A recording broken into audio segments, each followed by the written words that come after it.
Hello students, in this part I will again continue the structure of DNA. Watson और Crick model से हम लोग discuss कर रहे थे कि वाटसन और क्रिक ने ये बताया कि डीएनए हमारे पास डबल हेलिकल स्ट्रक्चर होता है, यानी डीएनए के दो हेलिक्स होते हैं। ये दोनों हेलिक्स एक दूसरे के साथ प्लेक्टोनिमिकली क्वाइलिंग किए हुए रहते हैं।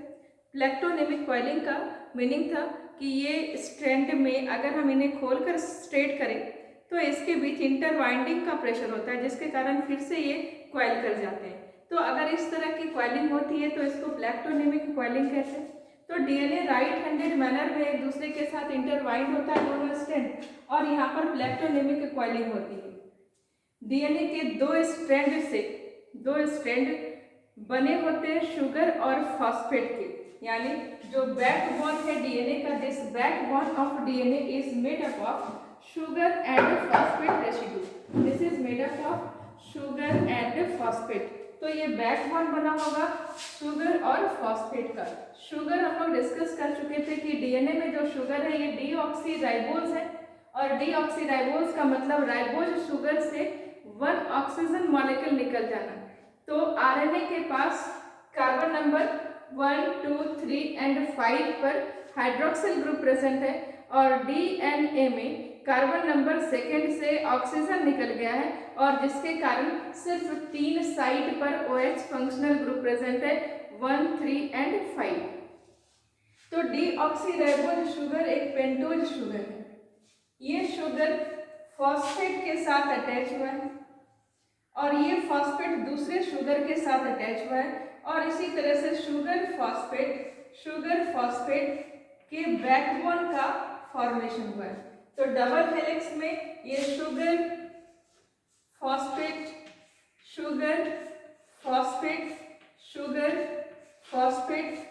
शुगर, ये इस तरह से हमारे पास डीएनए के दो बैकबोन बने। इस बैकबोन के अलावा यहाँ पर इस शुगर में कार्बन नंबर 1 पर, क्योंकि ये पेंटोज शुगर है तो कार्बन नंबर 1, 2, 3, 4, 5 ऐसे होंगे।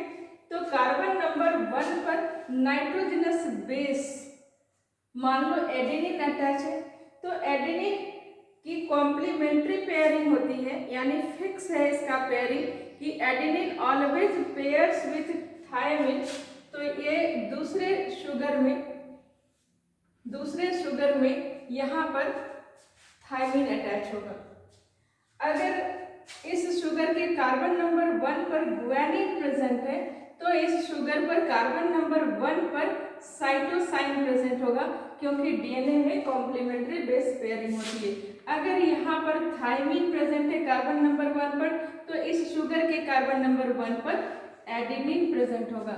तो इसका मतलब जो पेयरिंग है ये फिक्स है कि adenine always pairs with thymine and guanine always pairs with cytosine. ठीक है, शुगर और नाइट्रोजनस बेस के बीच में एक केमिकल बॉन्ड बना। This chemical bond is called glycosidic bond. और शुगर और फॉस्फेट के बीच में भी केमिकल बॉन्ड का फॉर्मेशन हुआ है।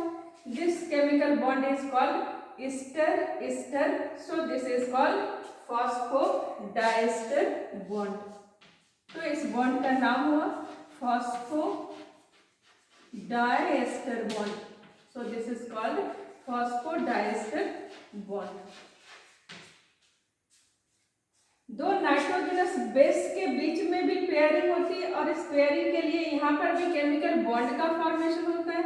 जो केमिकल बॉन्ड दो नाइट्रोजनस बेस के बीच बनता है, ये बॉन्ड यहाँ पर हाइड्रोजन होता है।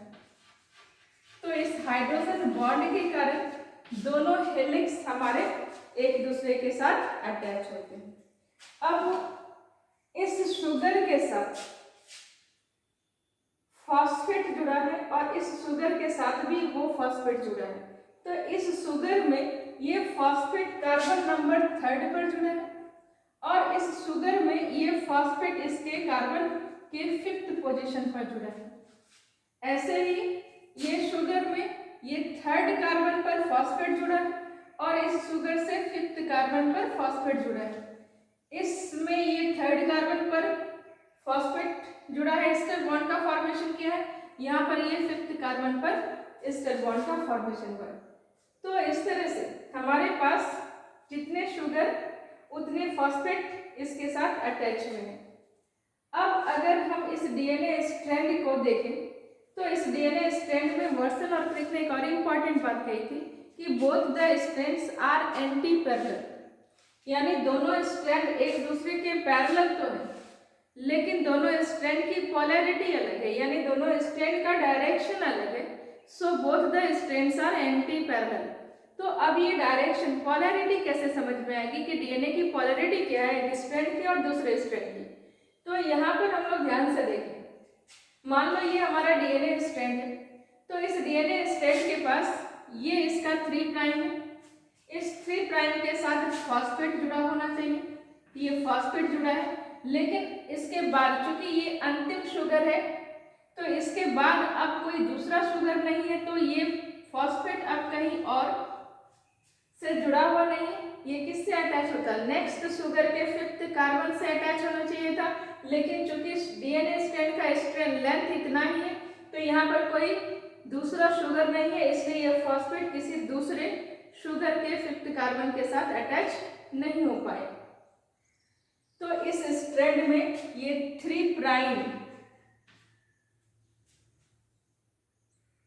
पर जो आपका हाइड्रोक्सिल ग्रुप है, ये हाइड्रोक्सिल ग्रुप रह गया और इधर हमारे पास जब हम ऊपर जाएं तो यहाँ पर जो शुगर है इस शुगर में ये थर्ड कार्बन पर फॉस्फेट अटैच है, यहाँ पर एक और फॉस्फेट अटैच होता और ये दूसरे शुगर के साथ फिफ्थ कार्बन ये थर्ड कार्बन है तो यहाँ पर ये फिफ्थ कार्बन पर ये फॉस्फेट इसके फिफ्थ कार्बन पर अटैच होगा। तो ये फॉस्फेट अगर शुगर होता तो थर्ड कार्बन पर अटैच होता, लेकिन चूंकि इतना ही स्ट्रेंथ है इसका तो ये अब आगे किसी भी शुगर के साथ अटैच नहीं होगा। तो इस स्ट्रैंड की जिस स्ट्रैंड में जो ये शुगर है इस शुगर का 3 प्राइम पर कोई बॉन्ड फॉर्मेशन नहीं हुआ है और इसके ऊपर जब हम लास्ट शुगर में जाते हैं तो इसके 5 प्राइम पर भी कोई बॉन्ड फॉर्मेशन नहीं हुआ क्योंकि यहाँ पर भी कोई दूसरा शुगर प्रेजेंट नहीं है। तो इस स्ट्रैंड की ये जो स्ट्रैंड हो गई, इस स्ट्रैंड का डायरेक्शन क्या हो गया, इस स्ट्रैंड का डायरेक्शन हो गया 3 प्राइम टू 5 प्राइम, यानी इसका 3 प्राइम पे केमिकल बॉन्ड नहीं बना और इसके 5 प्राइम पर भी केमिकल बॉन्ड नहीं बना, तो ये पूरे स्ट्रैंड का लेंथ हो गया 3 प्राइम टू 5 प्राइम। ऑब्वियस है जब दोनों स्ट्रैंड एंटी पैरेलल है तो इस स्ट्रैंड में पोलैरिटी क्या होगी, तो इस स्ट्रैंड की पोलैरिटी होगी 5 प्राइम टू 3 प्राइम।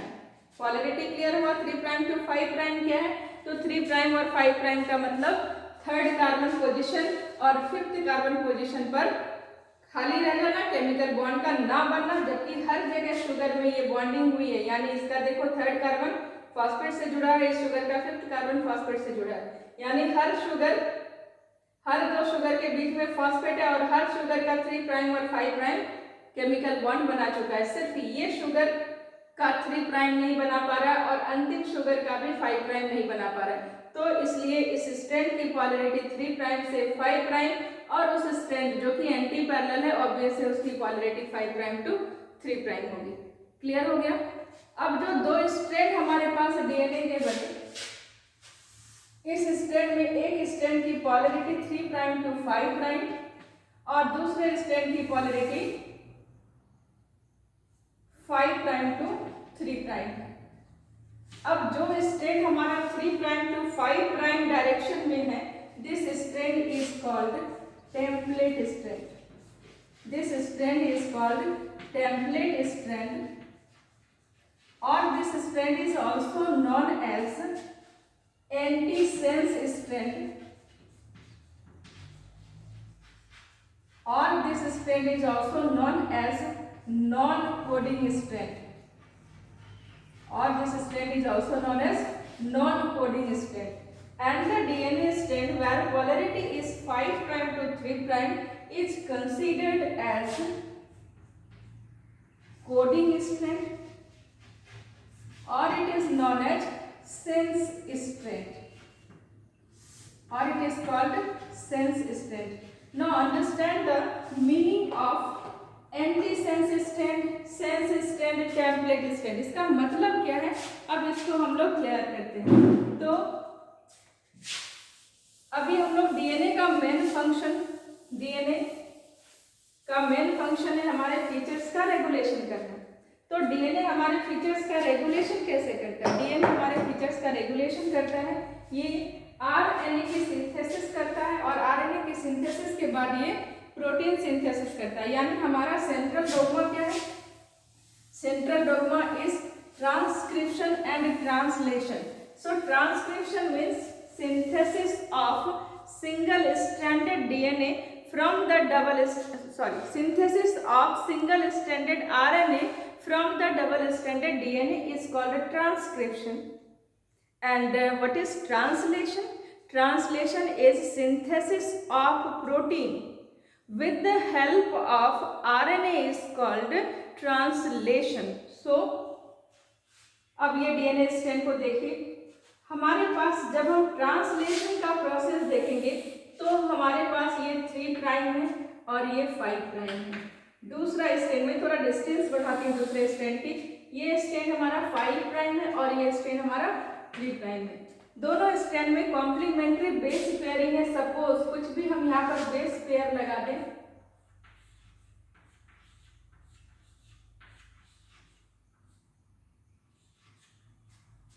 तो इस स्ट्रैंड की कॉम्प्लीमेंट्री बेस पेयरिंग में ए के अपोजिट में क्या होगा?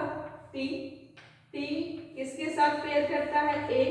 जी किसके साथ पेयर करेगा? सी। सी किसके साथ पेयर करेगा? जी। सी जी जी सी जी सी, यही कॉम्प्लीमेंट्री बेस पेयरिंग होगी हमारे पास डीएनए में। अब अगर इससे हमें ट्रांसक्रिप्शन करना है, यानी इससे अगर हमें आरएनए की सिंथेसिस करनी है, तो सबसे पहले इन दोनों के बीच में जो हाइड्रोजन बॉन्ड रहा होगा, हमें इस हाइड्रोजन बॉन्ड को डिसॉल्व करना है। एंजाइम के हेल्प से हम इसके हाइड्रोजन बॉन्ड को डिसॉल्व करते हैं। और एक एंजाइम है आरएनए पॉलीमरेज, इस आरएनए पॉलीमरेज के हेल्प से हम नए स्ट्रैंड की सिंथेसिस करते हैं। जो नया स्ट्रैंड हमारा बनता है वो सिंगल स्ट्रैंडेड होता है और ये सिंगल स्ट्रैंडेड आरएनए का फॉर्मेशन हो जाता है। लेकिन आरएनए पॉलीमरेज नए न्यूक्लियोटाइड को ऐड करता है, यानी नए स्ट्रैंड की जो सिंथेसिस करता है, it always synthesizes new strand in 5 prime to 3 prime direction. So ये स्ट्रैंड की पॉलरिटी अगर 3 प्राइम है तो इसके बीच के हाइड्रोजन बॉन्ड को खाली किया, डिसॉल्व किया और आरएनए पॉलीमरेज से नए स्ट्रैंड की सिंथेसिस शुरू की। ये चूंकि हमेशा 5 प्राइम टू 3 प्राइम में सिंथेसाइज होगा, तो ये आपने सिंथेसाइज कर लिया 5 प्राइम टू 3 प्राइम में। अब इसका सीक्वेंस क्योंकि कॉम्प्लीमेंट्री है तो न्यूक्लियोटाइड ऐड करेंगे तो ए के अपोजिट में टी, लेकिन चूंकि आरएनए है तो आरएनए के पास आप जानते हैं कि thymine is replaced by uracil, तो यहाँ पर आ जाएगा यू। टी है यहाँ पर आ जाएगा ए, ये जी है यहाँ पर आ जाएगा सी, ये सी है यहाँ पर आ जाएगा जी, फिर जी, फिर सी और सी। ये जो स्ट्रैंड बना ट्रांसक्रिप्शन से, दिस स्ट्रैंड इज एमआरएनए, ये मैसेंजर आरएनए, और इस मैसेंजर आरएनए ने कोडेड इंफॉर्मेशन जो प्रोटीन में प्रेजेंट, प्रोटीन बनाने के लिए जो कोडेड इंफॉर्मेशन डीएनए में प्रेजेंट थे, उसको इसने अपने ऊपर ट्रांसक्राइब कर लिया, उसको अपने ऊपर ट्रांसफर कर लिया। अब ध्यान से देखिए कि ट्रांसफर किसका हुआ है। आपने जो आरएनए बनाया, this RNA will synthesise protein in the cytoplasm with the help of ribosome. ये राइबोसोम के साथ एसोसिएट करेगा और एसोसिएट होकर के ये प्रोटीन की सिंथेसिस करेगा, यानी इसके पास प्रोटीन सिंथेसिस का मैसेज है। तो अब इन दोनों स्ट्रैंड को कंपेयर करिए। आपने जो mRNA बनाया, जिस mRNA में कोडेड इंफॉर्मेशन आ गया प्रोटीन सिंथेसिस का, ये mRNA किस स्ट्रैंड से रिजेंबल कर रहा है? इसके सीक्वेंस इस स्ट्रैंड से रिजेंबल कर रहे हैं या इससे रिजेंबल कर रहे हैं? आप देखिए, ये जो सीक्वेंस mRNA पर गया है, this sequence resembles with the sequence which is present on 5 prime to 3 prime, है ना।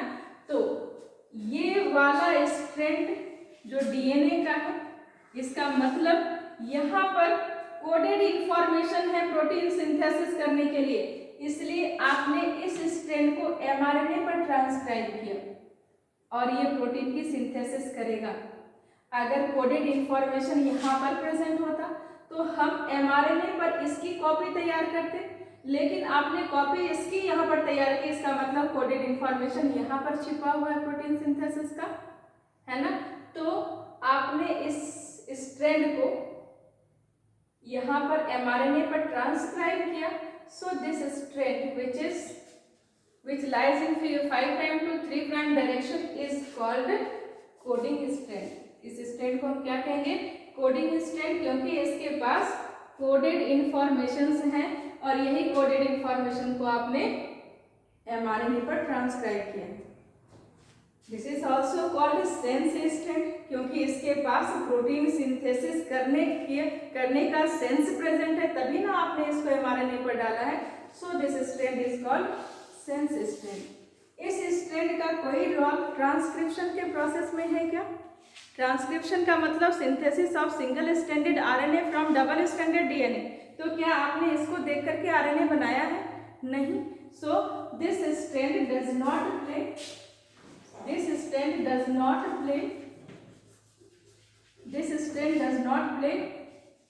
any role in transcription. It does not play any role in transcription. हो गया। तो इस स्ट्रैंड 5 प्राइम से 3 प्राइम का मतलब समझ में आ गया। Now see the strand where polarity is 3 prime to 5 prime, जिसकी पोलैरिटी 3 प्राइम टू 5 प्राइम है, इसको आपने देखकर न्यूक्लियोटाइड को ऐड किया, यानी दिस इज टेम्पलेट, और इसी टेम्पलेट को देख करके आपने कॉम्प्लीमेंट्री को बेसिस को यहाँ पर ऐड करना शुरू किया। सो this strand is called template strand. This is also called antisense strand. Why it is called antisense? क्योंकि इसके पास अगर प्रोटीन सिंथेसिस के लिए कोडॉन्स होते तो फिर आप इसको ट्रांसक्राइब करते, ऐसा तो नहीं किया आपने। इसका मतलब इसमें प्रोटीन सिंथेसिस का कोड प्रेजेंट नहीं है, कोड यहाँ पर प्रेजेंट है, जिसकी पोलैरिटी 5 प्राइम टू 3 प्राइम है। So this strand is called antisense strand, और it is also known as non coding strand of DNA. Clear हो गया? तो डीएनए में पोलैरिटी समझ में आ गई, 3 प्राइम से 5 प्राइम होती है, दूसरे स्ट्रैंड में 5 प्राइम टू 3 प्राइम होगी, क्योंकि दोनों स्ट्रैंड एंटी पैरेलल होते हैं। कॉम्प्लीमेंट्री बेस पेयरिंग होती है, adenine always pairs with thymine and guanine always pairs with cytosine and vice versa. Clear? इसके अलावा 2 स्ट्रैंड हैं डीएनए के, जिसकी पोलैरिटी 3 प्राइम टू 5 प्राइम है, वो टेम्पलेट स्ट्रैंड है, वो नॉन कोडिंग स्ट्रैंड है, और एंटीसेंस स्ट्रैंड है। But this strand plays an important role in transcription, क्योंकि ट्रांसक्रिप्शन आपने इसी को देख कर किया था ना, तो it plays an important role in transcription process, है ना। ऐसा ये ट्रांसक्रिप्शन में इम्पॉर्टेंट रोल को प्ले करता है। ठीक है, अब नेक्स्ट, डीएनए के दोनों स्ट्रैंड के बीच में हाइड्रोजन बॉन्ड है। This hydrogen bond is denatured at high temperature. अगर हाई टेम्परेचर से इसको ट्रीट करते हैं तो इसका डीनेचुरेशन हो जाता है, यानी ये हाइड्रोजन बॉन्ड ब्रेक कर जाते हैं। Denaturation of hydrogen bond is called melting of DNA. ठीक है, इसको हम लोग कहेंगे मेल्टिंग ऑफ डीएनए।